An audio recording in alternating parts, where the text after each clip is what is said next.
That worthless wife, just discard her before we land in real trouble. As soon as they assumed I was asleep, my husband and his mother underwent a complete shift in their attitudes.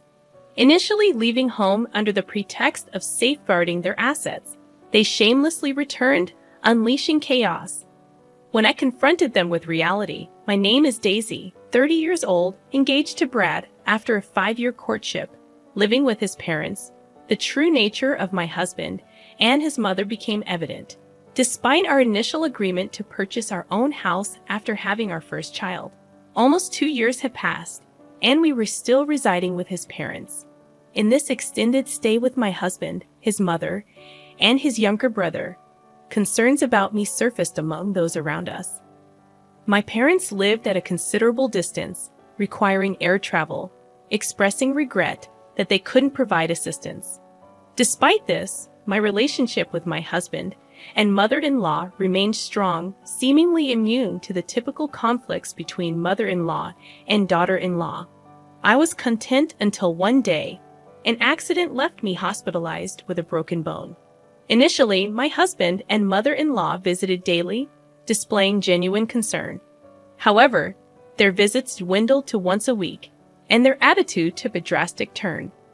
Overhearing a conversation they thought I was oblivious to, my husband and mother-in-law expressed disappointment in me. The accident had rendered me unable to perform household chores or contribute financially. In their eyes, I transformed from a wife to a burden, with the idea of having children becoming even more distant.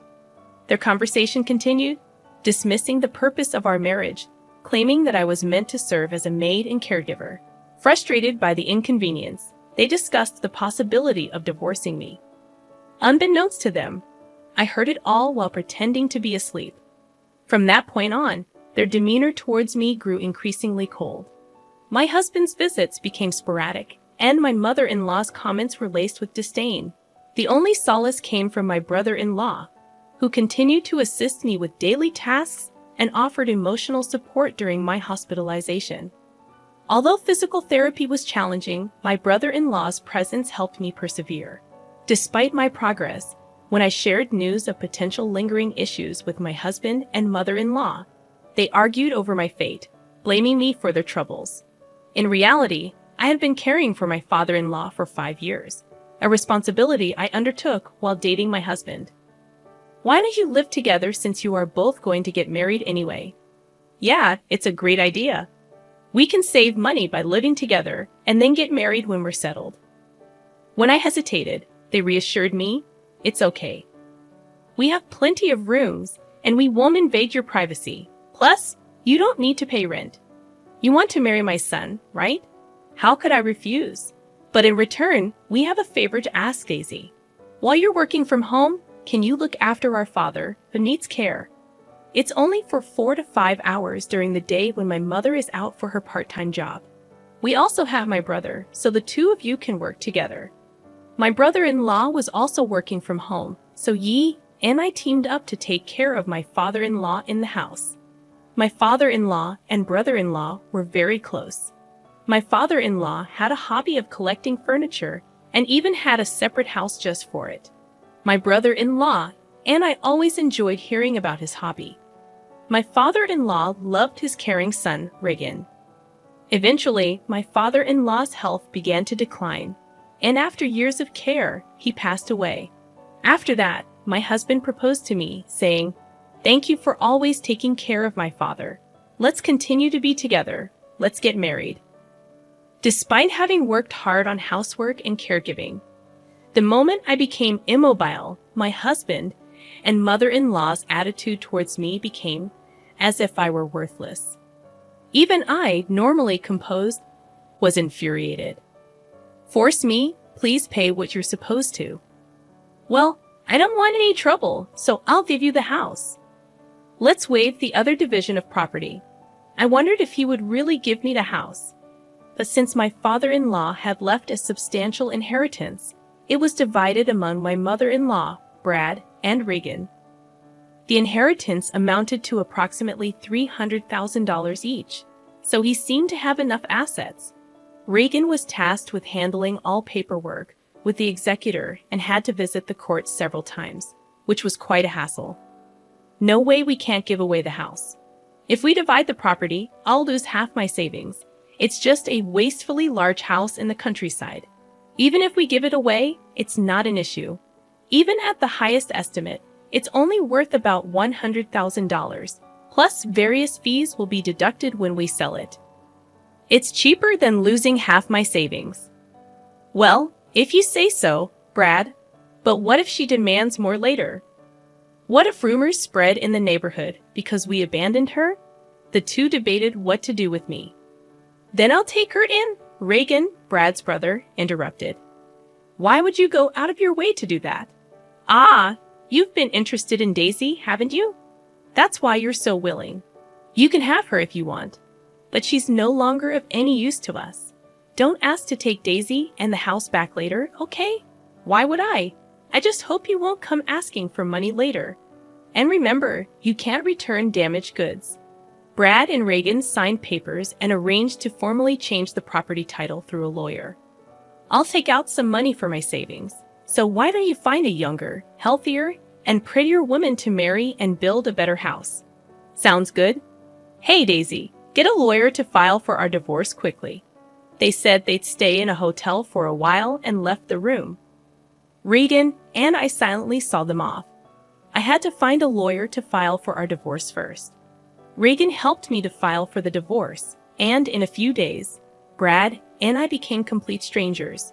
A week later, Brad and my mother-in-law packed their belongings and left the house. It seemed peculiar that Reagan, Brad's brother, continued to visit me after I divorced his brother. When I expressed concern about him worrying about his former sister-in-law, he responded, "I'm doing this because I want to. I didn't get along with you just because you were my brother's wife. We both provided care and did housework together.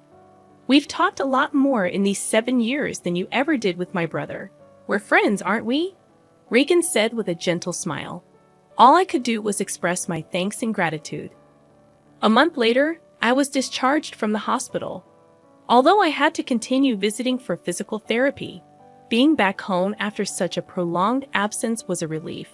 I couldn't help but wonder, do you think those two will really ever come back? I'm worried they might return and make me work again. If they come back, I'll drive them away. I can't forgive them for treating you so horribly. Plus, they have no right to return to this house, Reagan reassured. Despite still being unable to move as before, Reagan took care of most household chores. Fortunately, as a freelancer working from home, I was able to return to work and contribute financially. Thanks to bi-weekly physical therapy, my recovery proceeded smoothly without complications. A year later, I was able to resume a normal life, collaborating with Reagan on housework. We spent more time together, using our days off for trips. Just as I thought our peaceful days would continue, a storm suddenly hit. One night, while Reagan and I were having dinner, the door was knocked, and the intercom rang repeatedly. When I nervously answered, Brad appeared on the monitor. "Hey, open up. This isn't your home anymore. State your business and leave," I firmly said as I opened the door, surprised by Brad's unexpected arrival. "What do you want? Why do I have to put up with such an attitude just for coming home?" Brad said, entering without hesitation. "I'll be living here again from today. Oh, I'm hungry. Hey, Daisy, give me some food," he ordered, disregarding the changed dynamics. "Cut it out. Why are you here?" I asked, bewildered. Brad explained. "Well, I've spent almost all my money. My mom will be here soon too, so leave the door unlocked." Remaining silent, I heard him say, "Oh, you're all healed up, huh? That's great. Let's get back together. You must have had a hard time without me," as he persisted in his mistaken belief. He approached me with a disgusting familiarity, and the sheer audacity of his actions made me feel sick. "Stop it. I divorced you, and I don't care about you anymore. Don't get cocky. You've been living on my money all this time, and you can't do anything but housework." "Just shut up and do as I say," Brad shouted at me. Just then, the door opened, and his mother arrived, criticizing the unlocked door as careless. "What's going on? She's been getting cheeky, so I was giving her a bit of education. She's grown thick-skinned in the year we've been away, Brad explained. Once again, Brad and his mother began to make themselves at home, acting as if it were the most natural thing in the world. I had had enough. This isn't your home. I'm calling the police. Oh yeah, about that. This house was originally in your father's name, right? So that means the heir, including my mother, makes our agreement null and void, doesn't it? Brad shouted, making an unreasonable claim. You promised to give me the house. If you're nullifying that, then everything about the division of property should be nullified as well. Give me half the savings. Sure, but I don't have it anymore. Didn't I tell you earlier? I've squandered it all. I quit my job, spent it all on booze, fun investments, you name it, Brad admitted, shocking me with the unbelievable revelation. I also have some debts with consumer finance, about $20,000. I guess you can pay for me, he continued. Initially, I thought he was lying, but his mother confirmed it. I can't lend you that much money. I'm not asking you to lend it. I'm telling you to pay it. I'm not giving you any money. I'm calling the police, I declared. As Reagan dialed the police to report the situation, Brad began wreaking havoc in the house, breaking the precious furniture that had been my father-in-law's keepsake. His mother joined in, destroying the furniture and laughing as she did so, something so terrible that it tarnished the memory of my father. About 10 minutes later, when the police arrived, I explained the situation to them. This is quite a mess. Let's hear your side of the story, one officer said. What's wrong with me breaking things in my own house? That's right. We're just crushing things we don't need. What's the problem? Brad argued, leaving the police unsure of how to respond. Reagan stepped in, clarifying that the house had never belonged to Brad and his mother. It was under my name. When the police seemed uncertain how to respond to this revelation, Reagan explained that our father-in-law had left a will, and the house was mine from the beginning. Brad and his mother stood dumbfounded. So this isn't your property then? The police asked. Hold on, but I'm her ex-husband. We're like family, so she'll forgive me, right? Brad pleaded. Don't make me laugh. You're a stranger. Once you're an ex, I don't even know you. You were in contact with another woman before our divorce was finalized and treated me like a maid. If not you, then who? I retorted. No, that's not what happened. I was just going along with what my mom said. She ordered me to do all this, Brad claimed. His mother confirmed that Brad had been trying to marry a young woman after our divorce, according to her information. He also quit his job to start his own business, but it failed within just a month. Despite having money, Brad was rejected by lenders and became reckless, engaging in irresponsible behavior such as playing and gambling, claiming he had money to spare. He admitted to having almost no money left, and it seemed that his financial situation was indeed dire. You brought this upon yourself. All this is Brad's fault, I asserted, despite their previous condescending attitudes towards me. They both desperately pleaded for forgiveness, attempting to shift the blame, but this was truly ridiculous. No, I won't forgive either of you. And this isn't something from the past, is it? You were treating me like a servant until a moment ago. Not leaving when I asked you to leave is illegal. And since the furniture collected by my late father-in-law is now mine, you'll need to compensate me for that. But all right, we will compensate you. Just please don't get the police involved. You wouldn't want me to go to jail, would you? They pleaded. Unmoved, I responded. I actually don't care at all. By the way, we're married. It turned out I was married to my former brother-in-law, Reagan. It hasn't even been a year, and you've moved on to another man, my own brother at that. What are you talking about? You moved on before you were even divorced, didn't you? You wouldn't return Daisy to me, no matter how many times I asked. Stop clinging to the past already. Brad was left speechless. I don't care anymore. I'll pay for whatever damages there are. How much for my idiot husband's junk? Well, if we calculate roughly, about $100,000. The furniture that my father-in-law had collected was all high-end pieces made by famous designers, I explained. Brad and his mother, who had no interest in these items, seemed to have believed they were just junk. You're going to compensate for what you've broken, right? We're not sure if we can get the same items, but make sure to pay properly. Unable to afford such compensation, Brad and his mother were distraught. For the time being, the police took the two of them away for trespassing and vandalism. Of course, I didn't forgive them and proceeded with the lawsuit. Afterwards, Brad and his mother, who were desperately seeking help from Regan, were bluntly rejected. Regan said, "I'm ashamed to even be related by blood." Brad and his mother were likely receiving their just desserts together. And there's one more thing I kept secret.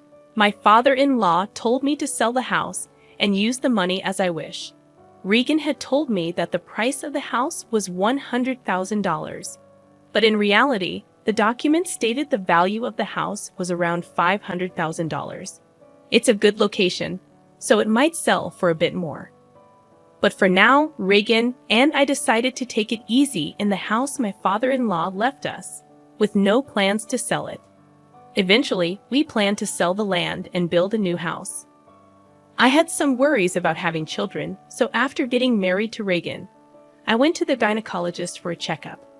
But there were no issues with either Regan or me. Now, with the troublemakers gone, Regan and I are living happily together.